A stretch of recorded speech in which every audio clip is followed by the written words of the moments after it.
நீங்க ஹிந்தி திணிப்பு இல்லை, அது ஒத்துக்க மாட்டீங்க. மும்மொழி கொள்கையில ஹிந்தி திணிப்பு இல்லைன்னு சொன்னா அதை ஒத்துக்க மாட்டீங்க. சகோதரர் சொல்றாருன்னு நேரடியா ஹிந்தி திணிப்பு இல்ல, பேக்டோர்ல இருக்குங்கிறார். எப்படி நான் உங்ககிட்ட பேசுவேன்? எப்படி நான் பேசுவேன் சொல்லுங்க? பேக்டோருக்கு எப்படி நான் பதில் சொல்லுவேன்? ஃப்ரண்ட் டோர் பேசிட்டு இருந்தா ஒரு நிமிஷம், பேக் டோர்ல திணிப்பாங்கன்னா எப்படி?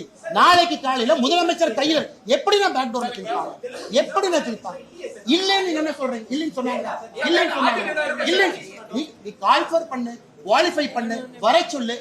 தெலுங்கானால இருந்து அப்ளை பண்ணுவாங்க பாஸ், கர்நாடகால இருந்து அப்ளை பண்ணுவாங்க. நீ கால்ஃபரே பண்ணாம இல்லன்னு எப்படி சொல்லுவேன்?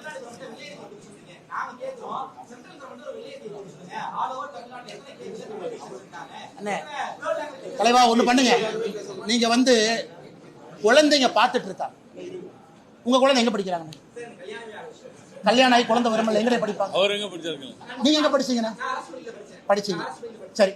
அதனாலதான் தமிழ்நாட்டில் இருக்கீங்களா? இல்ல 3 மொழி படிச்சு வேற பள்ளியில படிச்சிருந்தா இந்தியா முழுவதும் போய் கூகுள் சிஓகர் ஆயிருப்பீங்களா? அதே லாஜிக், ஸ்கில் தானே, அதே லாங்குவேஜ் தானே. ஒரு குழந்தைக்கு எக்ஸ்ட்ரா ஒரு மொழி கிடைத்தா ஸ்கில் எப்படி கீழே போகுது?